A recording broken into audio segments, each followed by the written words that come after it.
Okay, so what we will do is we'll do a brief pause, and for anyone who's watching live, you're catching us at the very beginning before we're officially ready to start. So we're just going to have a moment of silence, as it were, and then we'll bust into the opening and everything, and then we'll get started with today's episode. Okay. Welcome to Wargaming Recon. I am your host, Jonathan J. Reinhardt. Wargaming Recon is the only member of the Troll in the Corner podcast network to discuss historical and New England gaming. This is episode 138. That's right, 138. Australian Wargaming with Joshua Shoobridge. So as you can guess by the title of today's episode, I have a very special guest here with me all the way from Australia. We had a little bit of scheduling trying to do to make sure that this worked with all those time zones. So I am, of course, referring to Mr. Joshua Shoobridge here, who is the host of the Hobby Desk podcast. Joshua, how are you today? I am bloody cold, but I'm actually quite good. You're right about the schedule thing, because just want to go, okay, I'm going to do something at this time, and family and other commitments come up. You're like, oh, that sucks. We'll have to move it. So thank you for being able to shift the show back an hour, which has been great, because I was able to have an experience with my two older boys because of it, which was really cool. So thank you. Oh, it was my pleasure. And I got to say, if we tried to do this like 5 years ago, 10 years ago, it would have been so much more difficult, in part because, and this is going to sound really dumb, but I'm awful when it comes to trying to figure out what time it is somewhere else in the world.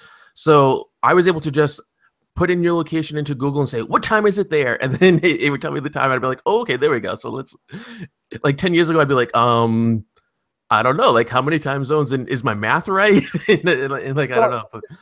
Well, the way I worked it out is I used to date a girl from Florida, and when she moved back to the States, I was assuming Massachusetts, go straight down, same time zone. So it was, okay, during non-daylight savings time here, it is 2 hours, it's minus 2 hours at the other end of the day. And it's in my head. Other people probably look at me like you're an idiot, but yeah, it works. Well, it's funny because, like, here in the States, not everywhere acknowledges daylight savings time. So even though like 99% of the country does, there are pockets here and there. And once, many moons ago, I did an episode of Geeks Explicitly where the guests were from one of those zones that don't acknowledge it. And I think we were in daylight savings time. So I kept on giving them a time, and then like, are you sure this is the time? And without realizing that they were... they didn't acknowledge it. So it's kind of an archaic thing anyway. Well, when I was growing up and I was living in Tasmania, there was a time where not all of the states lined up. So you like go further north to Queensland, and you work your way to New South Wales, Victoria, and then you got Tassie. There was New South Wales hit daylight saving. They did an hour and a half ahead of what we were. And Victoria, it was the same, but Queensland didn't have it. So when you wanted to watch something on TV, which is based out of Sydney, they tried to make it so it worked for Queensland and New South Wales, and it didn't work for us. So like to watch anything, like you'd get up in the morning getting ready to go to school, expecting to watch Power Rangers, and then you watching the Melbourne Cup tennis, which is supposed to finish at 6 o'clock in the morning. You'd be quite bored while trying to eat your breakfast. So in addition to, and we'll talk about the Hobby Desk podcast later on, but in addition to doing that, let me see if I get this right. You are, according to my notes, the president of the Merimbula Wargaming Society. I'm sure you're going to correct me on the pronunciation, and a former radio presenter of the Brink radio show for the Edge Radio down in Australia. Did I get it? That is correct. I was a co-host for the Brink. I was actually that was the first ever time I got behind a microphone was the Brink, and it started with not really, and he's my best mate, Ben Waterworth, who he hosts a podcast called Survivor Oz at the moment. Now, I'll when we get into podcasts, we'll talk about that. But he and I started doing radio straight out of year 11. So we were doing a course in year 11 on sports journalism. And then that went in, we did an hour of radio training at Edge Radio, which was a community radio station in Hobart. And we did that for 3 weeks on a Wednesday for an hour after school. And we got asked to do the school holidays. And we thought, yeah, we'll do that. And then we just kept going. But a funny story, though, on the first ever episode of the show, we'd been given the training. Here's how you run your prompters. Here's how you run your faders and everything. And the computer at the time, it would play the song. And then once the song had played, it'd disappear off your screen. You had to go look for it if you wanted to back announce it if you didn't write it down.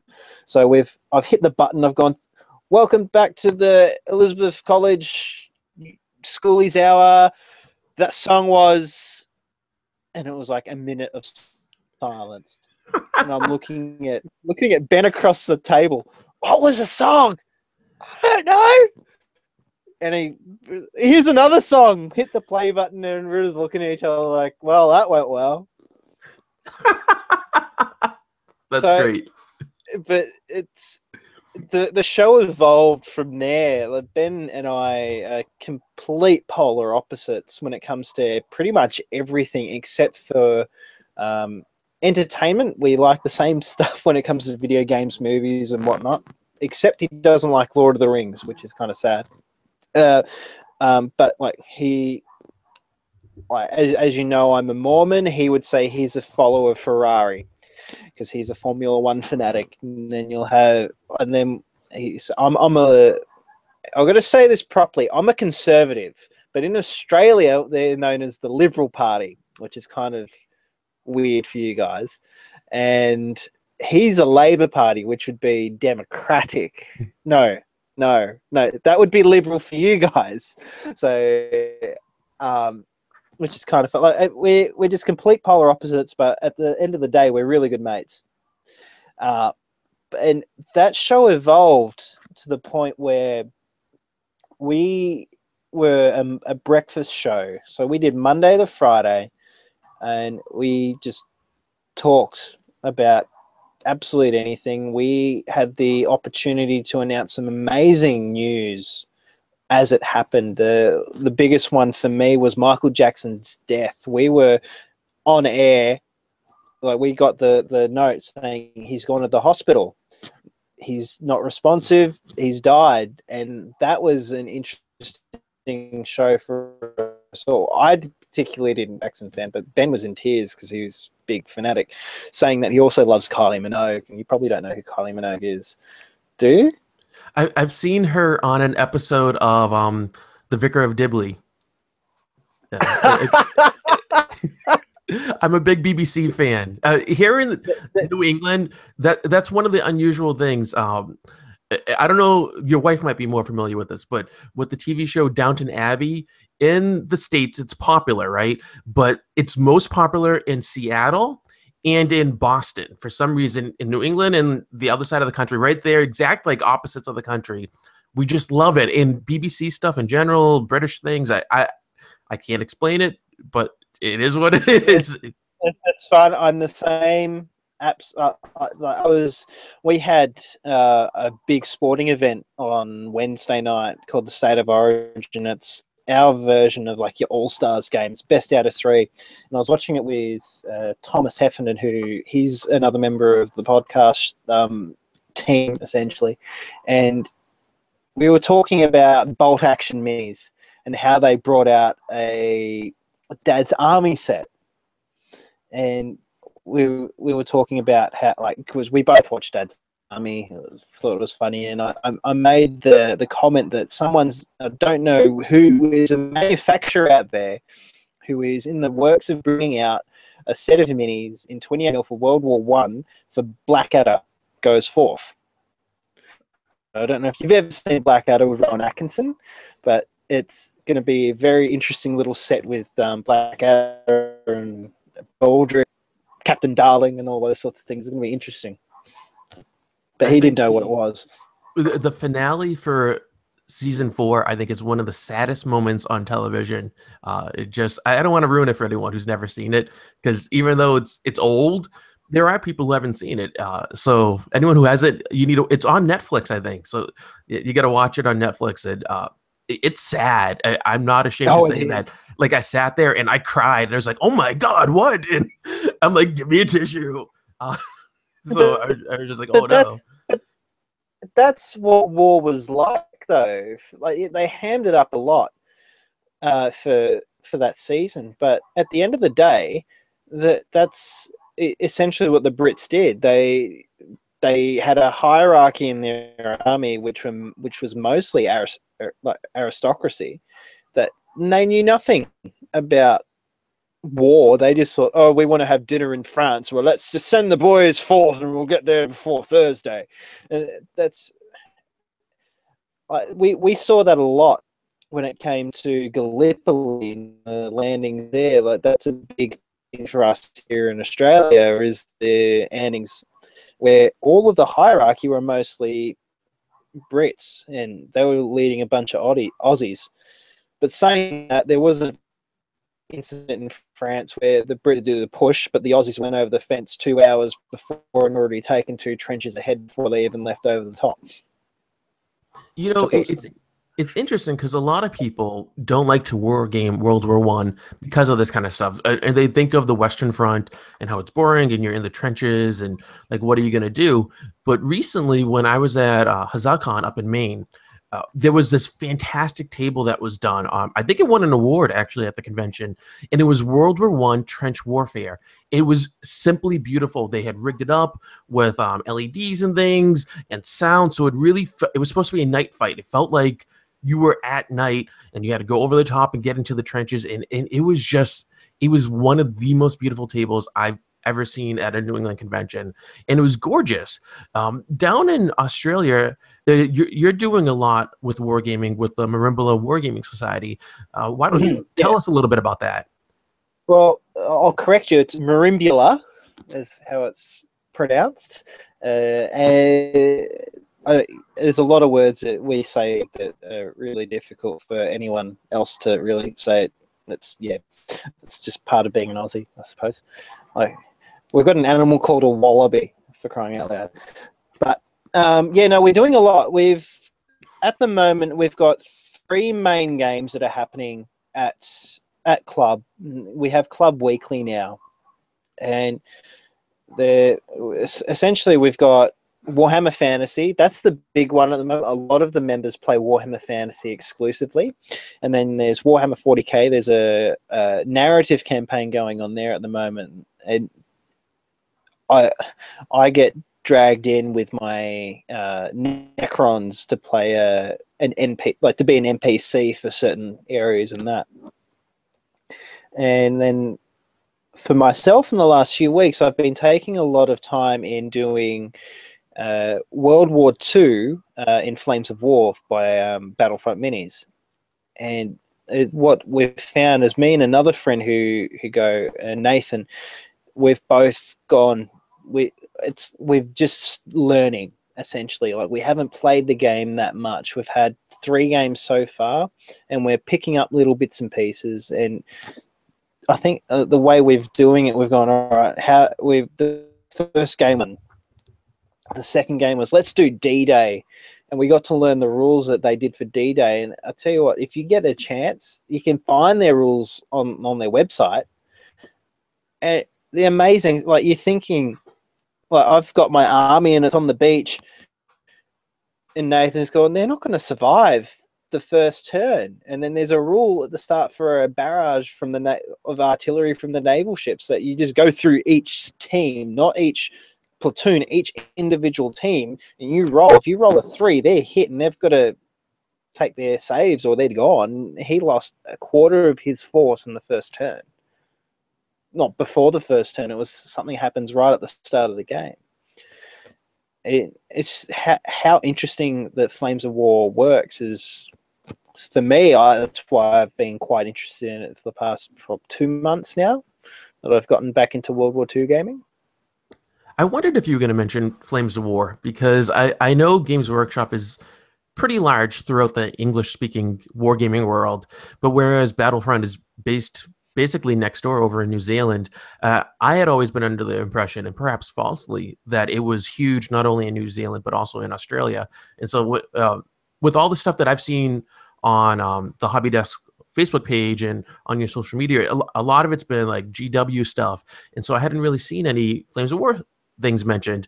And then when you started listing off like how everyone at the club plays fantasy #1, and then 40K with the narrative campaign 2, so I didn't know if you were going to say anything about Flames of War, because it's been around a while, and it's popular, but not as popular as I guess it's particularly of interest to those of of a certain mindset. For people who enjoy playing like tournaments and that sort of things is where I've noticed it to be huge, really. And for people who are more casual, such as myself, in their gaming, it doesn't seem to have caught on. Well, no, what I have noticed when it comes to, as a gamer, I was introduced, like most people, into wargaming in Warhammer 40K. That's what got me into it. Tau was my first army, and during high, like as you go through phases when you're a teenager. You go loving it, not being phased, and then. But I'd always, like, before I started Warhammer 40K, I collected one to 1200 scale. I'll say that 1 to 1200 scale minis, and they're all naval ships. And there was one thing that I really enjoyed doing was building these World War II boats, and that was model building for me. And when I got through college, and then I discovered Flames of War, and I never bought anything from Flames of War until was it 3 or 4 years ago. First thing I ever bought for a World War II army was the War British Mortar Company, and then it just went from there. And a few years ago, we were in we went to Washington DC, but only Awesome. And there's a few hobby stores that I'm very familiar with, and it was my birthday, so I bought the Open Fire box set, and that for me sold the game. And it's just and when you learning wargaming, getting past the G-dub stuff is so important, because there are so many more things out there. You've got Mantic Games, they pump out some fantastic stuff. You've got Fantasy Flight. Who makes such a better Star Wars game than Fantasy Flight? They've got Armada, X-Wing, Imperial Assault, plus all their RPGs that they've got. There's so much more than just G-dub. And saying that, actually, just saying that, all of these like you got Warlord games, all the people who made Warhammer and Warhammer 40K amazing back in the day, they're the ones who run these new companies now. So that's something that I've picked up on. I thought, if they're making it, then why not get a quality game and branch out, make your field a bit more diverse? You raise an interesting point, and the more that I've talked about my origin story, so to speak, way back on episode 93 of the show. Aaron, I remember that show. Yeah, and so I mean I did the whole, like, I started with GW and I did 40K. Well, actually, I started simultaneously with 40K, BFG, and Necromunda, because like I don't feel that old, but I guess I'm old, right? And so like that's how I started. But I remember getting into Flames of War, and I'm buying the rule books way back, very first edition. And then, as anyone who's listened to the show a long time knows, I'm not someone who's really into the whole assembly painting side of things. So doing that takes forever. And so I bought all this stuff, and it took me a really, really long time, but I never actually played Flames of War. And then they were like, oh, we're going to redo the rules. And I was all, what? You're going to what?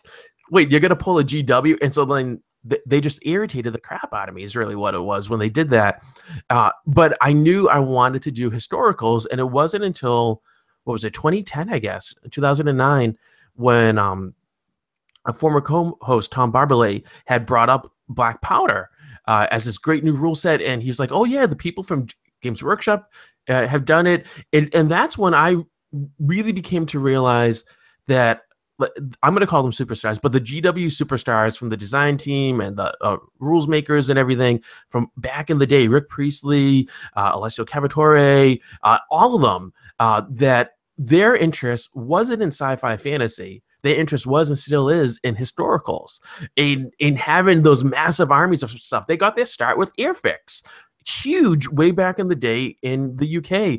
And so when I've told this story a million times, but when I wanted to get started with Black Powder, it's not easy to make the jump because they've done a really good job with the book and with the rules and with the expansions and with Hail Caesar and so forth. But I think it's a really steep incline going from someone with that Games Workshop background, that Flames of War background, where everything's all points and lists and this is how it is and tournaments and so forth, and then going to the other side with something that's so open and so relaxed as Black Powder or Hail Caesar. So I had no idea what to do, and I got to tell you, I would not be doing historical gaming today if it wasn't for the help that I got from Henry Hyde of Battle Games Now, Miniature War Games with Battle Games Magazine. I literally sent him an email. I was like, so what do I do? And to his credit, he took the time, and he could have been like, this kid from America is stupid and I have a magazine to do. But instead he was like, I'm going to answer his question and I'm going to do what I can and try to set him straight. And a godsend. And so I credit Henry with everything that I've done since that moment. So I tell you what, that's the big thing. Like it takes you out of your comfort zone. And what I tell people who are edging on that, getting away from GW, go to something like Kings of War or something like that, I remind them that GW did not start wargaming and they're not going to be the ones to finish it. I think the Orwell's Wars, and I thought, and I've not had a chance to read it, but I have read the Wikipedia page, and that's enough for me at the moment. It's worth getting Little Wars because I believe from both Amazon and Barnes & Noble, you can get the ebook for free because it's in, at least in the US anyway, it's in the public domain. And I believe it's, out for freely available throughout the rest of the world. So if you head on over to wargamingrecon.com/Amazon and do a search, you can find it, or over at barnesandnoble.com. Although I don't know Barnes & Noble's international. I'm not really sure about that. But it's not. Amazon anyway. Unless well, you know what you were saying before we started about your Amazon difficulties in Australia. I'm going to presume that digital content is okay though, that you should be able to get. That's the thing, it's not. Wait, you can't even get an Amazon ebook? What? No, it's more of the fact that all right, here's a good example. iTunes, we all know what iTunes is. I went looking for Terminator 2. Amazing movie. Who's not a fan of Arnie being the Terminator? You cannot get it in the Australian iTunes library. It does not exist. But if I had an American credit card, I could get it on there. Same thing happens with everything else. Oh, licensing. And speaking of licensing, that comes into play with a lot of war games, actually, because way back, this really popular role-playing game manufacturer, Mongoose Publishing, wanted to do their very first miniatures game. And they wanted to base it off Starship Troopers. Fantastic film. Paul Verhoeven, of course, people know the original novel, which is very different from the movie. But they had some trouble at first getting the IP, and then they did, and I mean, things didn't work out, but you never really can tell when you're going to get the rights to stuff. And I think that's actually one of the reasons why Games Workshop did what it did, because they started. There was this great article online I read where they had started with Dungeons and Dragons. They were a D&D seller, and they wanted to make stuff for D&D, and they couldn't. So they went their own way, and that's how fantasy started. They said, we're going to do our own IP. This way, we have our own ownership of it. We don't have to ask permission from other people. And I mean, lo and behold, many years later, they basically sold their soul for Lord of the Rings, which is another topic for another show entirely. But it goes to show you the importance of intellectual property and just having the rights to stuff. So like when your club is playing fantasy, there's a reason to it.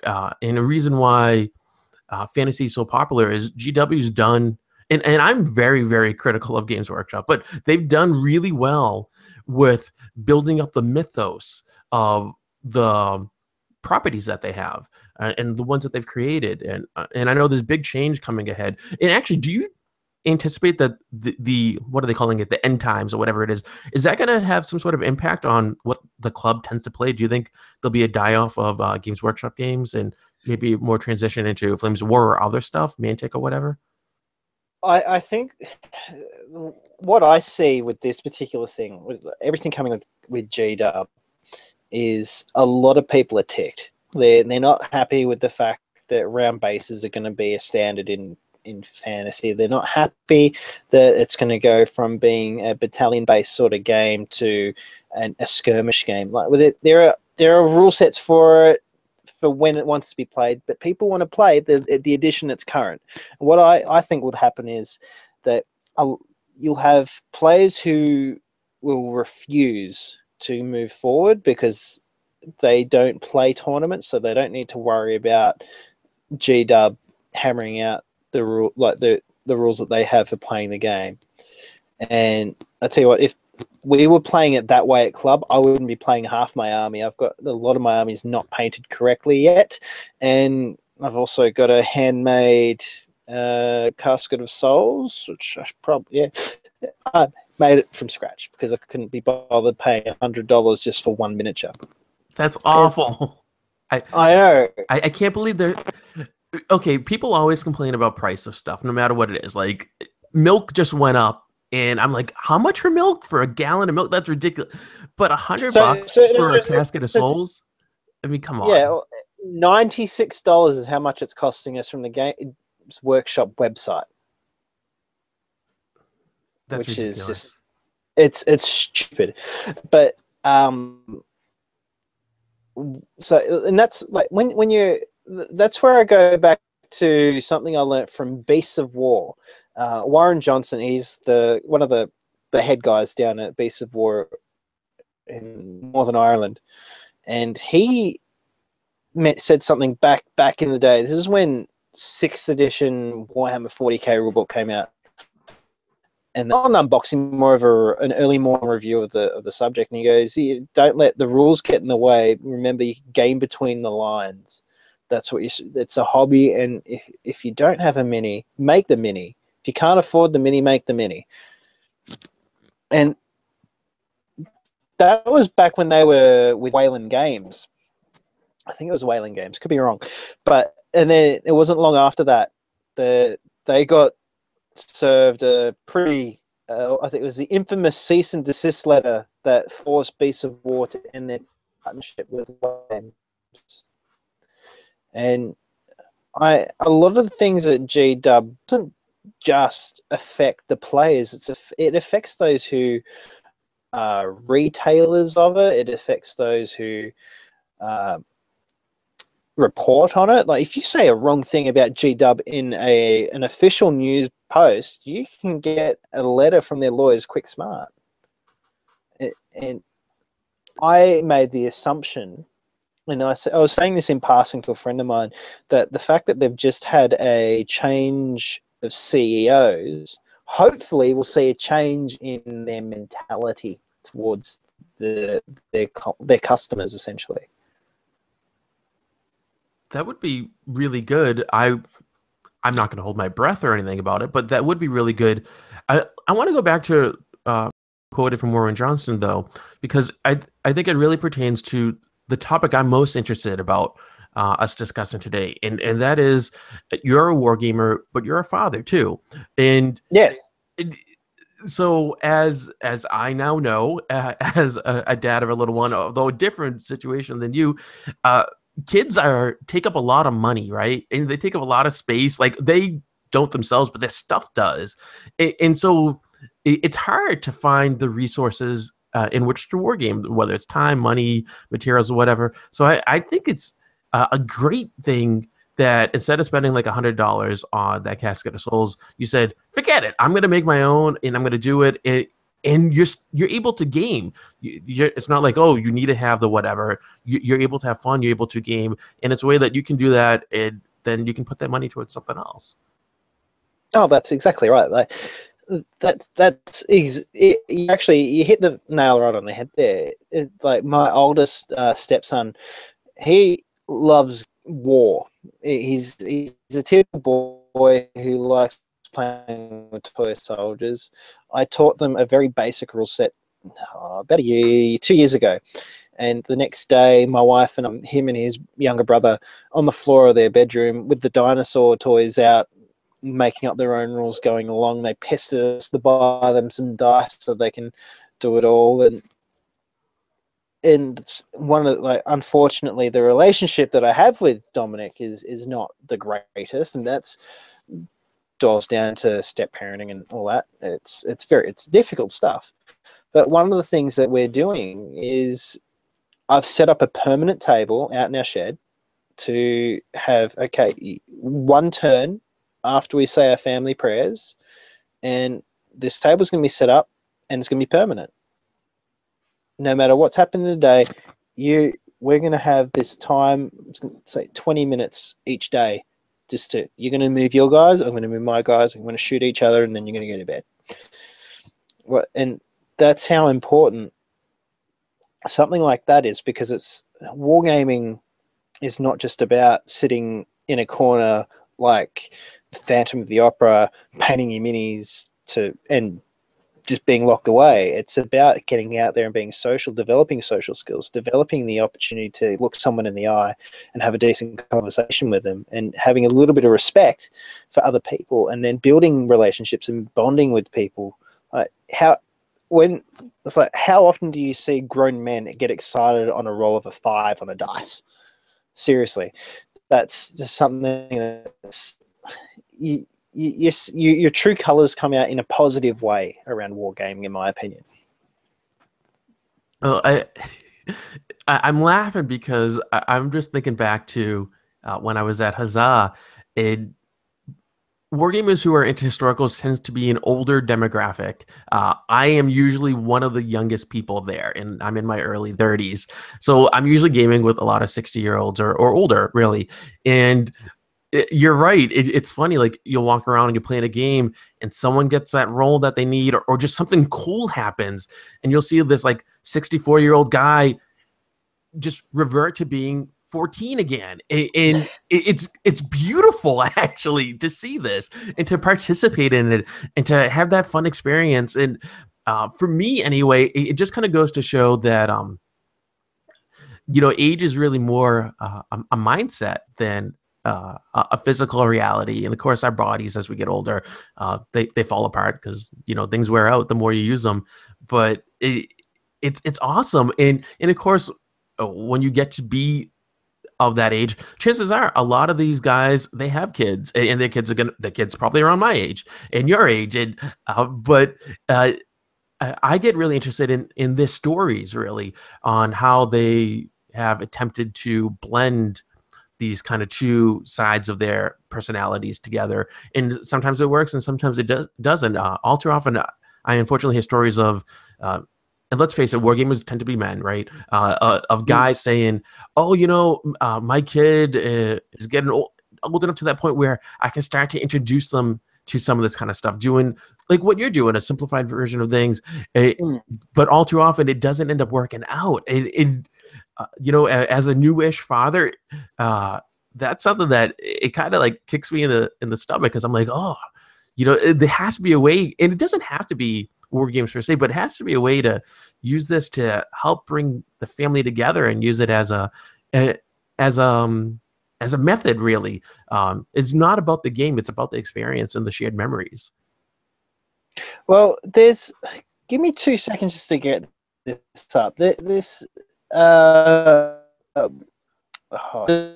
a new game coming out. I can't remember the name of it. And perfect for introducing little kids into wargaming. I think it's called Portals or something like that. And essentially, what it is, your gaming table is your kitchen table, or it's your lounge room floor, the terrain is what's there. So if you've got a coffee cup, or if you've got a vase, or you've got a fruit bowl, that's the terrain.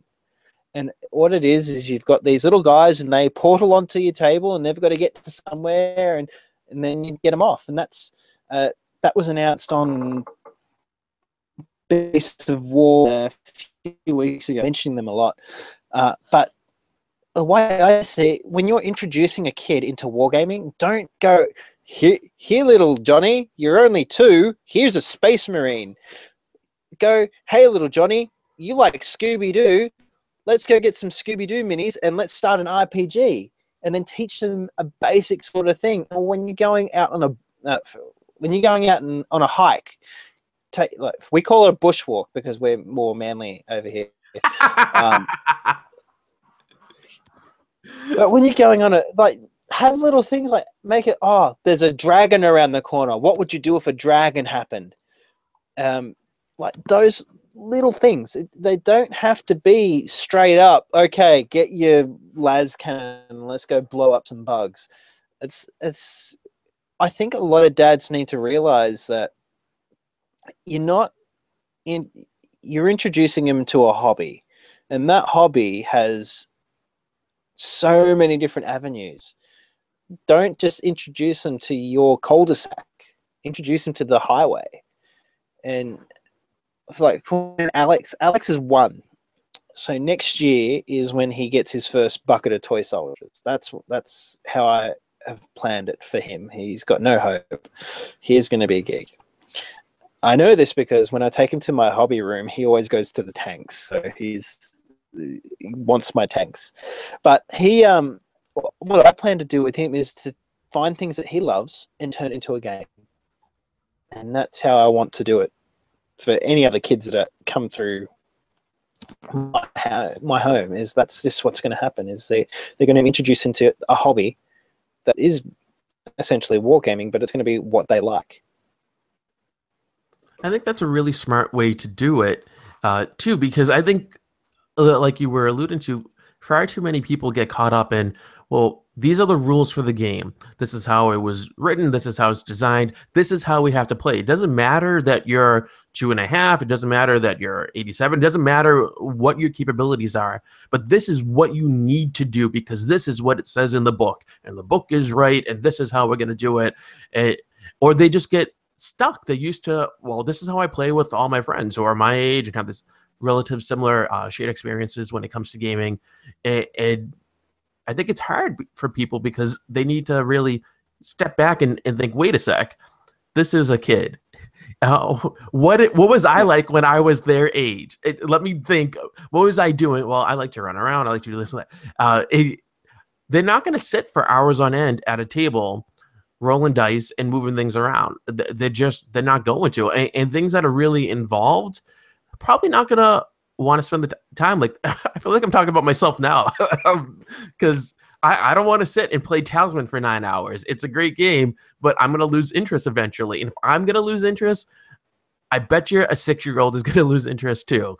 You got to scale it back. Really, one of the things that I think is really cool that some people have been doing. I'm a huge fan of Legos, and there's something called Brick Wars, where you war game with Legos. You build stuff out of Lego bricks, or it could be other brick building, systems, and you game with it. And I mean, I'm excited about that. What kid wouldn't love that, right? Well, that's exactly right. And Lego is such a versatile thing. Like I've got friends who use it to make castle walls for Lord of the Rings miniature wargaming. I mean, I built the base of my casket of souls is actually Lego, but you can do almost anything with anything, and I think that's like you were getting at in I don't remember which episode number it was of Wargaming Recon, but in the one we were talking about Wargaming on the cheap, and there's just so many options for you. Like, even if you don't, like, you can get the kids and go, all right, here is some color. Print off a sheet of just blank army men. What color do you want your army men to be? Here's a couple of textures. Go nuts. And you're introducing them into painting them. It's just by getting the color in a bit of paper that'll take them 5 minutes to do, because I'll just go done. But yeah, it's interesting what you can use as a dad. Like, you got a lot of tools at your disposal. Ben Gerber from the Indie Talks podcast, and he's like the head honcho of Troll in the Corner. He's a game designer, and he's a dad. He has 2 daughters, and both of them in different ways, but both of them are geeky in the best sense of the word. He created, I don't know, 4 or 5 years ago, I guess, this fantastic game. It's a role-playing game, but it has a wargaming aspect to it. And really, I would say role-playing games are war games, but a different type of war game. And this is really cool what he did, because it's for kids in that you are gaming with sock puppets. So you get a sock, or you can use a piece of paper. Your sock puppet has X number of points that you can attribute to different things. And the way you tell what it can do is, what does the sock have on it? If the sock has wings, your sock creature can fly. If it has a gun on it, which, I mean, the kid's not gonna, but if it did, it has a gun. If it has fire coming out of the sock mouth, it breathes fire. If it doesn't, it doesn't, right? Whatever the sock has on it, literally has on it, that's what your thing does. And so I think that makes it easy for kids to identify, okay, this is what I see. The sock has, this stuff, right? So that means my guy, my thing, my creature can do these things. And his rules are really clear and simple. And I've never asked him, but I'm going to guess that this kind of stemmed out of just playing with his kids and seeing how they play and thinking, oh, maybe this would be good for my daughters. And if it's good for them, maybe it would be good for other kids. And he has an education background, which is really cool. And I don't even know if it's early childhood ed or just education in general. But I think having that background has helped him be able to relate gaming to a younger audience. And it's hard for, I think, those of us who don't have that. Like, I'm a poli-sci history background with philosophy and religion thrown in. And so for me to be like, so kids think, like, I guess I don't know.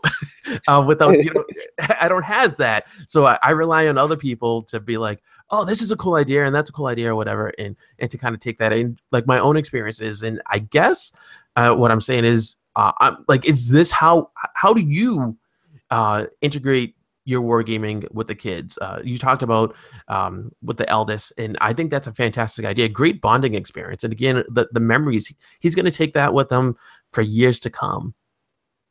Well, that's it. There was the current leader of our church. We call him a prophet. His name's Thomas S. Monson. It's very unusual for a member of our church at a young age, when I say young age, around the age of 30, to take up a position within the church where they have what we call a mission president. And they're essentially in charge of 500 missionaries and then a large piece of a continent, essentially. And at this time, he was called as a mission president.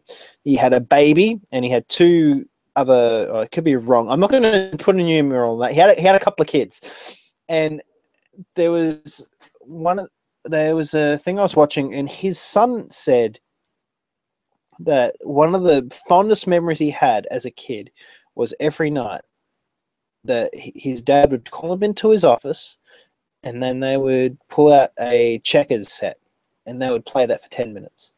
And that was just my time with Dad. And that's essentially what I'm trying to do with Dominic, is just my time with Dad. Dad took the time. I don't want to be that dad who didn't take the time. Because my father, even like, I feel that I'm so much my dad, even though I don't like my dad.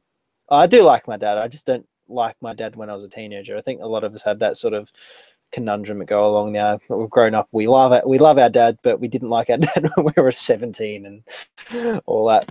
He collected stamps. Well, he still collects stamps, and I tell you what, he would just get invested in stamps, and that's all he would do for hours on end. Is you just sitting there looking at these stamps, and every now and then he would go, because he'd know I would find it interesting. Here's a stamp from 1936, Germany, and the picture of Hitler on it, and it was like, for me, that was so cool. And then he go, this is a picture of a bird from 1974 in Wichita, Kansas, and I'm thinking that's boring. I don't want to see that. That's you're stupid. And the only thing my dad didn't do growing up is he didn't do the time with dad. And we learn, like, if we can learn from other people's mistakes, then that's those mistakes. So like, I want to have my time with dad with all my kids. They're all going to get it. And because I'm a war gamer and that's my enthusiasm, if I can give that enthusiasm to them, they're going to feel a lot more special as well. And I think it's interesting that, you know, like when you're growing up and you're a kid and you become a teenager and then you're a young adult and stuff, you have your relationship with your family and with your parents. It changes and it changes for them too, because they're used to you being like this little thing they brought home from the hospital, and they're trying to adapt to that just as you're trying to adapt to it. But I find it really interesting that now that I'm a parent, in many ways, and my parents I'm sure they would laugh their heads off if they heard me say this, but in many ways, I feel like I'm becoming my parents. And I think that happens to everyone. And you need to take the things that you liked about what your parents did with you as you were a kid and take those and do those things. And the things that you don't like, I think I don't think you should just like throw them away, but I think you need to take that and improve upon it however you can. Like you're saying, that time with dad stuff is something that you wish you had more of as for yourself. And so like you're implementing that with your children now. And that's fantastic, being able to have that. And that's something that always meant a lot to me as a kid growing up. Like my dad worked a ton of jobs at the same time. So it was difficult, but he always made that time to be with me. And my mom stayed at home, so I was always able to be with her and with other family members. And having those strong connections, it is very important, not only at that time, but even later in life, to being able to have those bonds and to rely on that. And I think people who are into wargaming and guys in general, it's not about the game, right? It's about what it's doing for your kids. And so, yeah, you might get a lot of fun out of wargaming, whatever it is with your kids. But it doesn't really matter what happens in the game and who wins and who loses.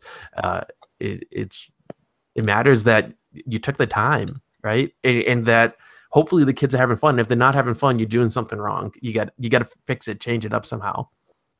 Well, that's exactly right. And it's like, there's no winners, there's no losers, because if you do that, then if you you could really shoot yourself in the foot if you put winners and losers in there. Because if you say that the kids won, then they're going to hang it over you for months and months and months and months and months and months and months and months. And I've been on the receiving end of that, and that's not cool. But if they don't win, then you've got to put up with them. The game's ended, they're depressed, and it's not a good thing. It's like you can't go bragging rights, because you imagine that, like, you beat a 6-year-old and you're like, hey dude, I just beat my daughter at Warhammer. Hell yeah. That's seriously, you're awful. Why can't you be good at this game? I mean, I don't know if you've I'm a big fan of YouTube, and there's a channel on there called Bad Lip Reading. I don't know if you've seen it or not. It's so funny. If you haven't seen it, check it out. If you just need a laugh.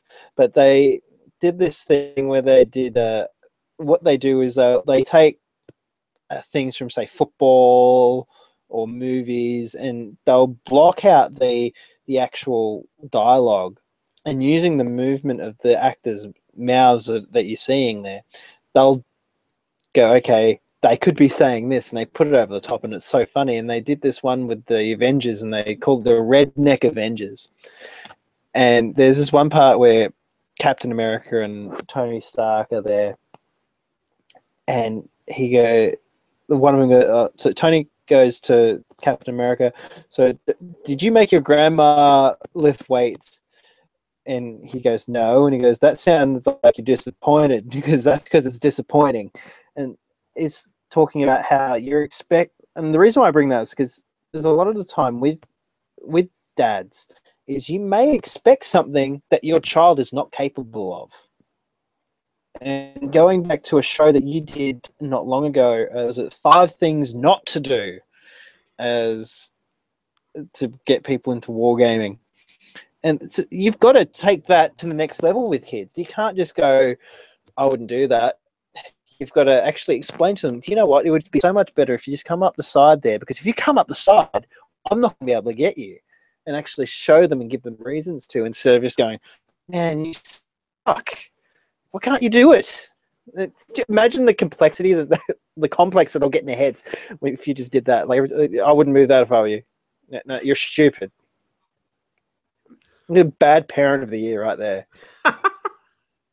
I'm laughing not because it's a good thing, but because like I could easily see that being a scene like in a movie where, like a comedy where someone's just like, they're awful, like a bad Santa or something, and they're just like, oh, you're a rotten child. What? You're gonna do what? No, don't do that. Did you ever see the Lego movie? Yes. Okay. Yes, I did. So for me, that's kind of like the. And I, it's gonna sound dumb, but it's a philosophical debate with Legos. Like, are you supposed to do what it says in the rule book? This is how you build them, and that's the only thing you do, or can you do whatever the heck you want to do with it? And I think it's perfectly applicable to the discussion we're having right now, where it's the same thing with Warhammer. Yes, it's like I was trying to get my wife into doing some hobbying stuff, and we were jokingly talking about it. I said, how about you do some paints and miniatures with me? She goes, okay, I'll do it better. And I've gone, how are you going to do it better than me? Because I've been painting for years. You've not touched a miniature ever. She goes, I'm doing it better because they're going to be pink with flowers. And I've just gone, you ain't touching nothing of mine. It's like, you can't do that. But you can do that. There are people who have gone out and they've made differences to their minis. Like, I have seen, like, well, the nickname that Ultramarines have are Ultra Smurfs, correct? Yep. I have seen someone who has gone, I'm going to take that to the next degree. They're going to have white hats and go, la, la, la, la, la, la. And if you can check them out there, I'll put them up on my Facebook page. There are people who have made Smurfs for the Ultramarines. I don't know if it's cool or not, but they've done it.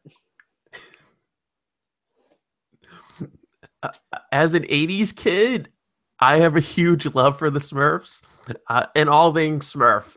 So I've never actually seen an actual Smurf Marine, just like all blue, because I mean that's what they are. But this is wonderful. Just it's amazing what I have seen just in my travels of what people like there, and going back into other gaming systems, the people who produce the miniatures for Saga. There's people who have gone, all right, I'm going to make some conversions. Here we go. We have Game of Thrones. And they've got Game of Thrones miniatures just from simple conversions. And they could have done the same thing with Lord of the Rings miniatures. And there's a 15 mil supplier who pumps out these really cool looking sci-fi. I don't remember what they're called, but they look so cool. Paint them white and black. You got Stormtroopers for Star Wars miniature games there. You can do whatever you want with what you've got. If you want to change something, you can change it to whatever. And I think a lot of people miss that fact. Again, going back to it, gaming between the lines. There is so much you can do. You make it yours. That's what it, like, you're buying the miniature. It's your miniature. Do whatever you bloody well want with it. You're buying the rule book. You can decide what you're going to do with that rule book. Are you going to follow it to the nth degree, or are you going to go, all right, well, let's play a game where everyone has a ballistic skill 4, or let's play a game where it's going to be no armor saves. Like, how interesting would it make a game just to go, all right, let's get rid of this one rule and see what happens?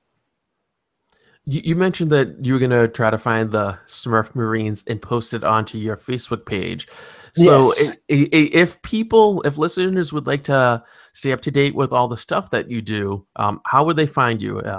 Where are you online, and how do they keep up to date with all of the things that you're working on?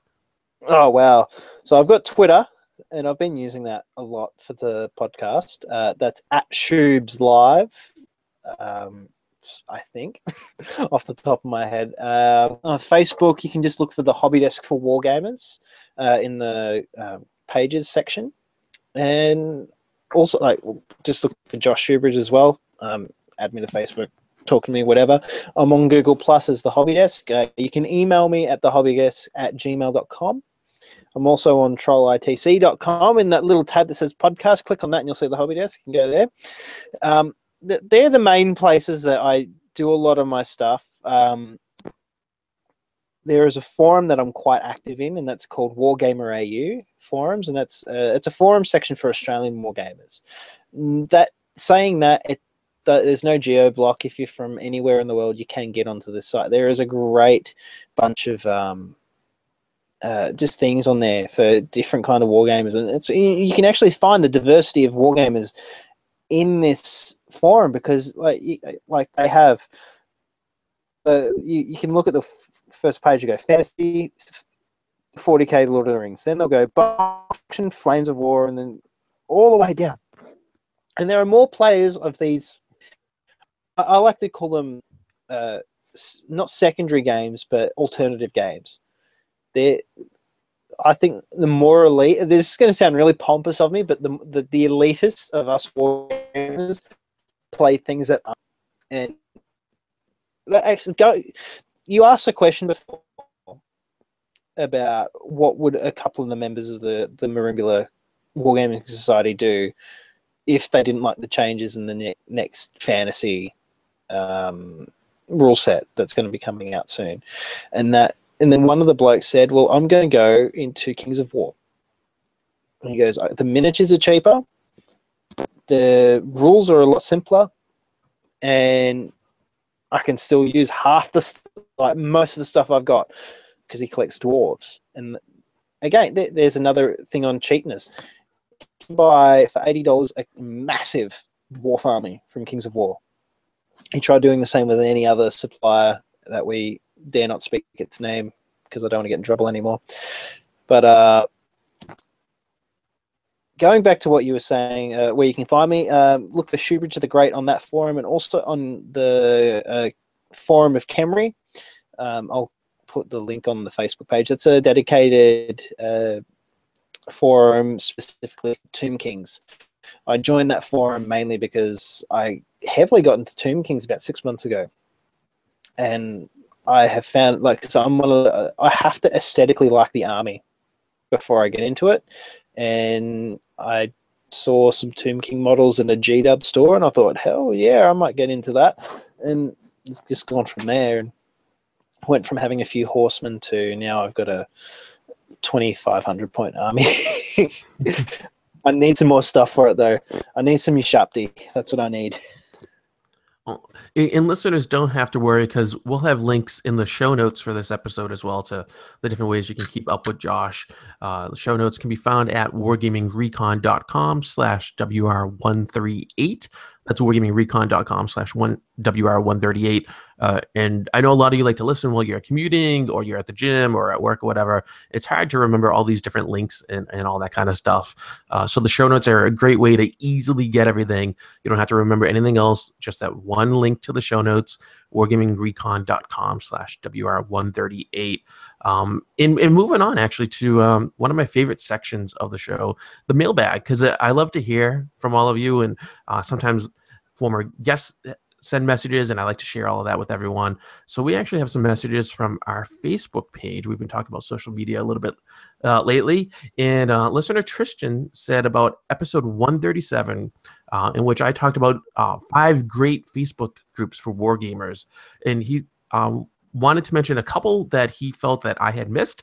He said Games in Theory for current Games Workshop stuff, Star Trek Attack Wing community, is great for the Star Trek Attack Wing game, and Old Hammer for old school Games Workshop stuff. The Heresy Painting, Horse Heresy Painting and Modeling Group, and he said that Forge World staff appear regularly there, and they give out amazing tips for painting and modeling.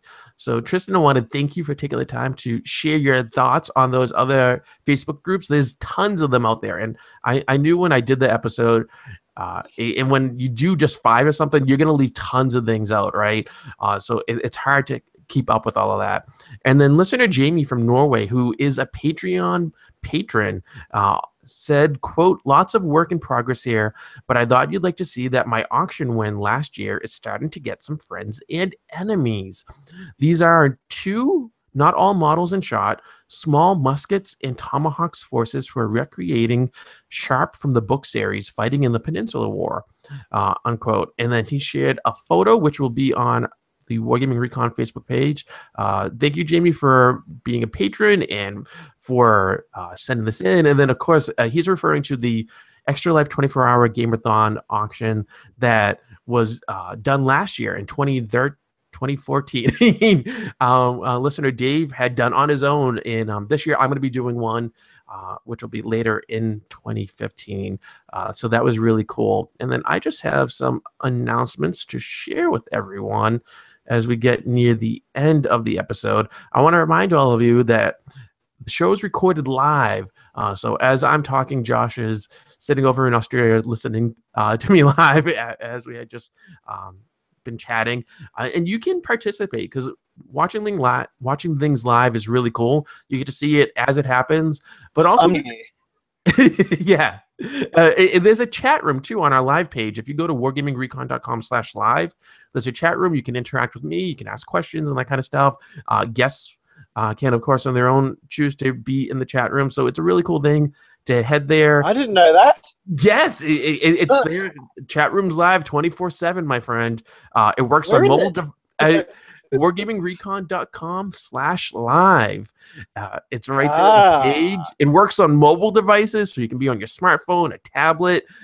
It works everywhere. It's fantastic. It's a special thing that I had our web designer set up, and I'm so excited about it and the possibility of community, that sense of community.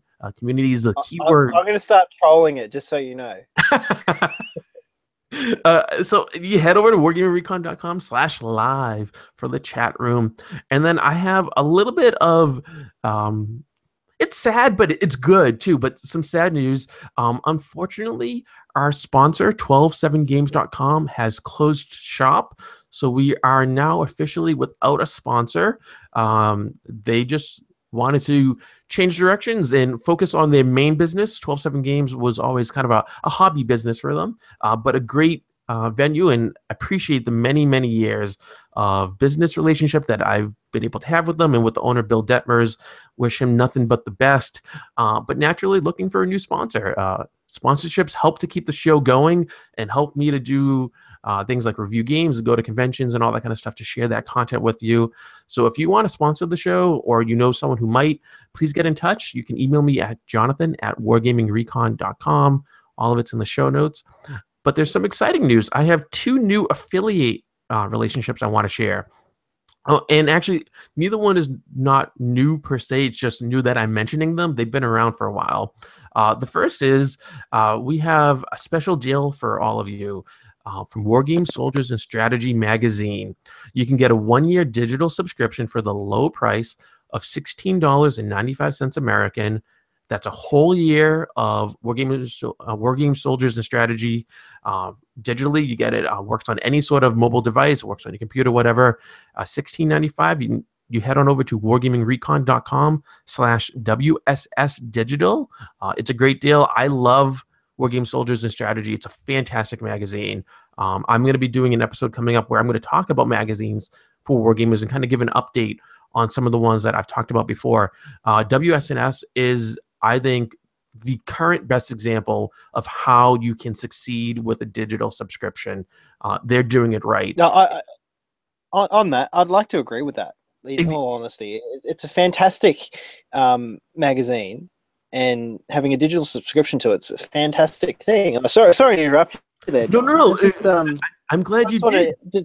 Yeah, but just saying it for everyone there in America in the at $16 American, they get 12 months for digital subscription. These are things you get to keep. They're PDFs, correct? Yeah, you get the PDF. Yeah. You don't have to worry about having physical space on a shelf or something for it. You get it as soon as it comes out, so you don't have to wait for it to come across the ocean or whatever to come to you. You save on postage costs. You save everywhere, and so you're able to maximize your money.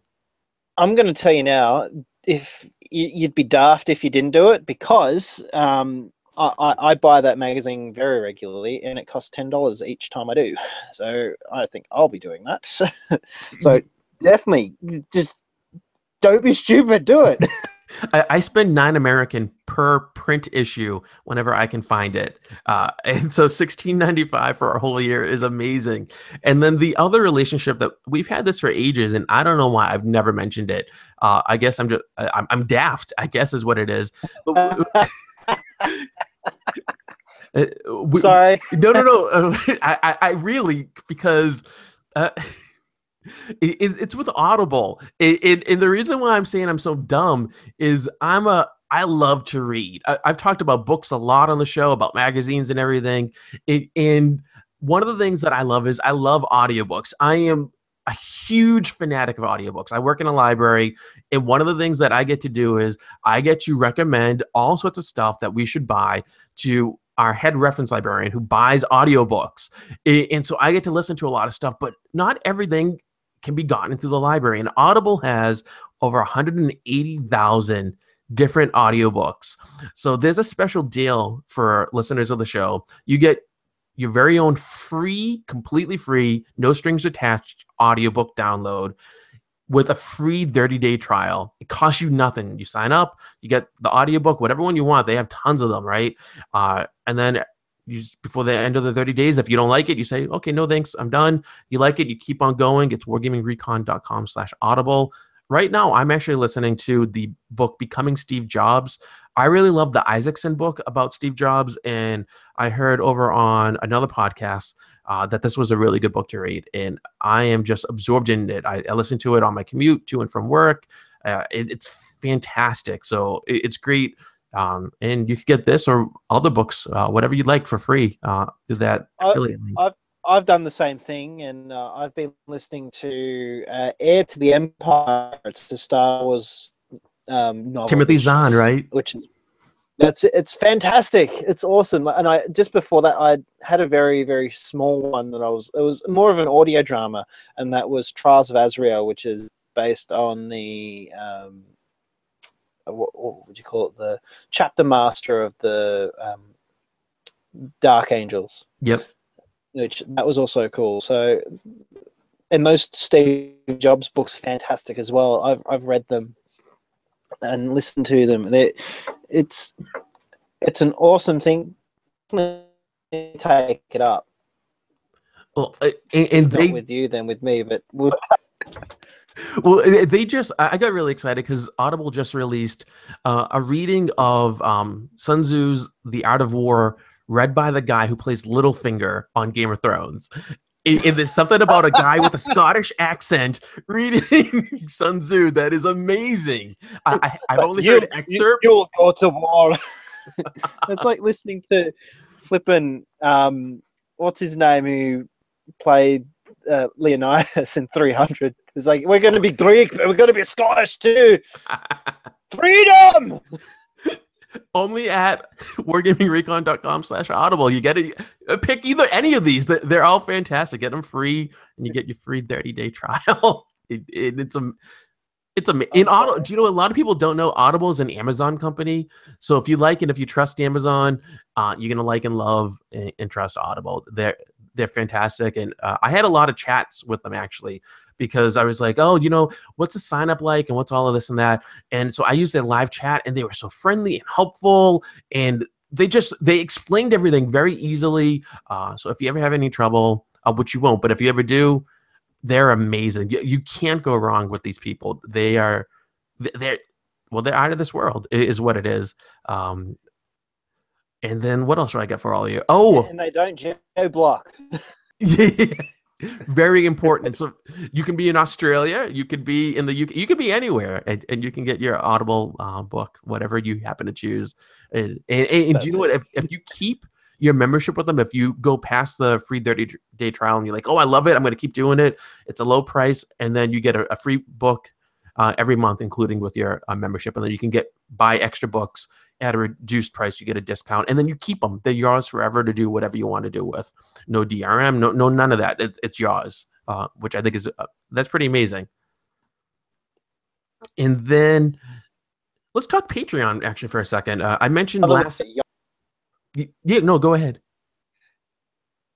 No, I said something. Did it go funny? It did go funny.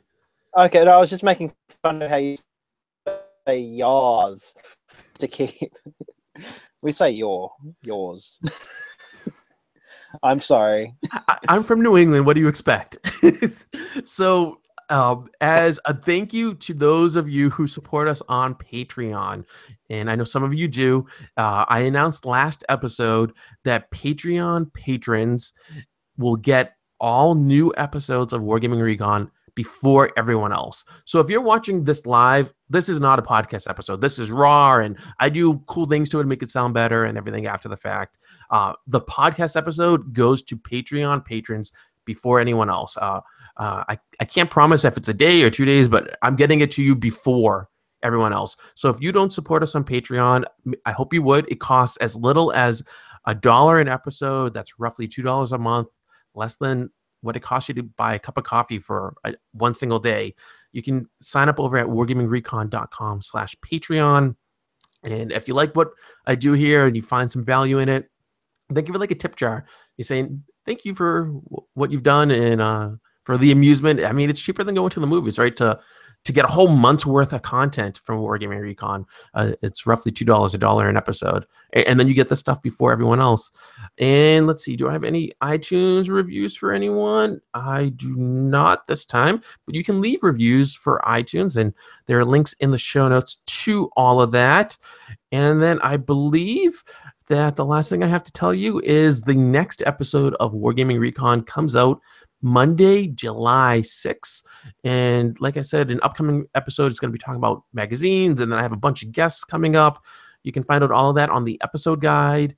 And of course, the live page shows you not only the chat room, which apparently Josh is going to be trolling, but it also has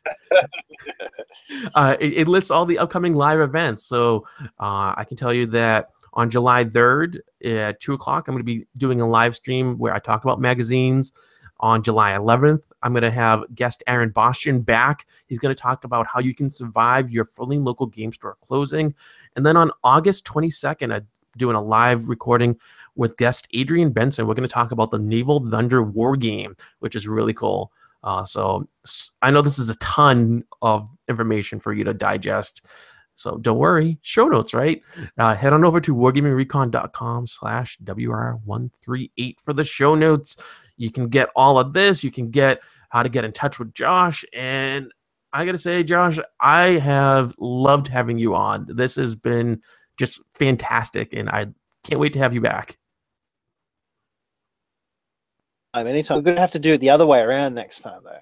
Yeah. You're going to have to come on my show, and then because that's just how it works. Get a bit of give and take.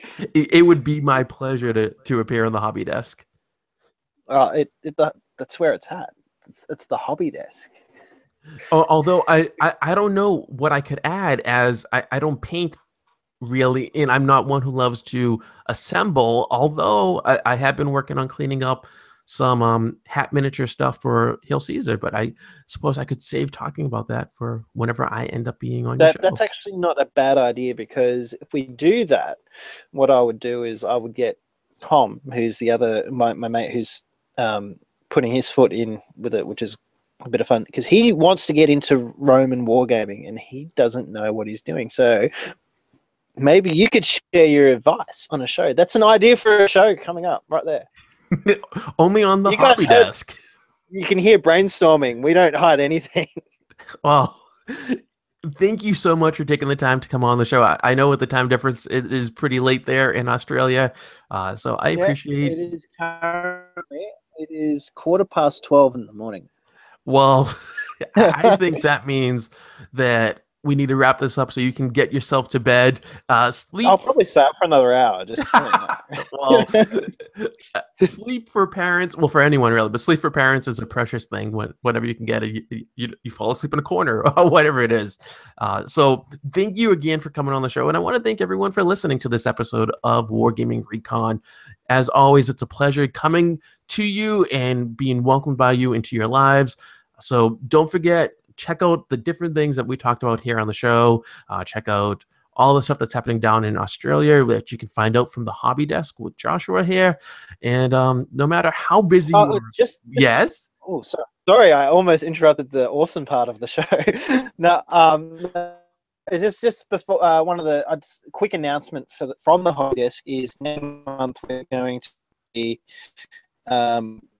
going to Intercon, which is I've explained it before. It's like you had your convention that you went to a few weeks ago. It's the winter one that we have here. We do it twice a year, one in January and then one in July. And we're going to be doing live blogging from there and also some audio podcast recording there as well. Just so if you guys want to know what it's like at a convention in Australia, definitely look and get onto our Troll in the Corner page or our Facebook page. Well, I think you should. I've talked about previously about how much I love the Hobby Desk. It's one of my new favorite podcasts to listen to. I can't recommend it enough. So you should definitely check it out over at trollitc.com. And no matter how busy you are in your life, no matter how many Australian conventions you're going to, or how badly you pronounce Australian words like Merimbula, no matter what's going on, you need to make sure that you need to keep on gaming.